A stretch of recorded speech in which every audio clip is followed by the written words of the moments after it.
Maris, Anthony di kasama sa lock-in taping ng Incognito, papalitan na. Isa sa mga lokasyon ng Incognito, isang action serye mula sa ABS-CBN Studios, ay sa Baguio, at habang binabasa ito, ang buong cast ay magsasagawa ng kanilang bagong cycle ng lock-in taping. Subalit, may mga kumakalat na balita tungkol sa hindi paglahok ng tambalang Mathon, o sina Maris Racal at Anthony Jennings, sa cycle na ito. Ayon sa mga chismis, nagkaroon umano ng pagbabago sa script ng serye, at dahil dito, tila hindi muna isasama ang Mathon Love Team sa mga eksena para sa kasalukuyang taping. Dahil sa mga pagbabagong ito, lumitaw ang ilang mga haka-haka at katanungan tungkol sa mga dahilan sa likod ng desisyong ito. May mga nagsasabi na ang hindi pagsama sa Mathon sa bagong cycle ng taping ay maaaring may kinalaman sa kontrobersyang kinakaharap nila. Matatandaang kamakailan lang ay naging tampok sa mga balita ang kanilang mga personal na issue.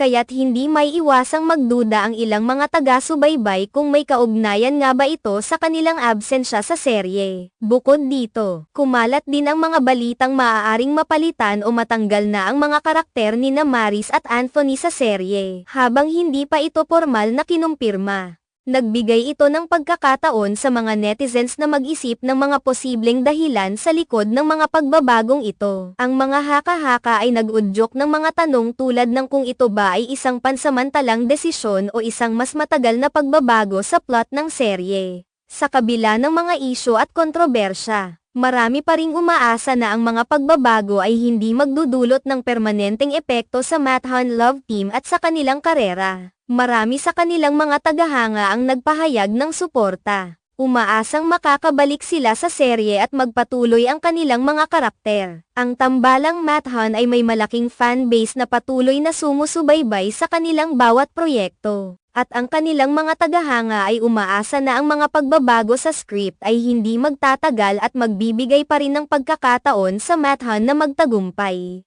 Habang ang mga balitang ito ay patuloy na kumakalat, maraming mga tao ang nagmamasid at naghihintay ng opisyal na pahayag mula sa ABS-CBN o sa mga opisyal ng produksyon tungkol sa tunay na dahilan ng mga pagbabagong ito. Sa ngayon, ang mga detalye tungkol sa kung anong magiging epekto ng mga isyong ito sa serye ay hindi pa malinaw, ngunit tiyak na patuloy na magiging isang mainit na paksa ang mga ito sa mga susunod na linggo.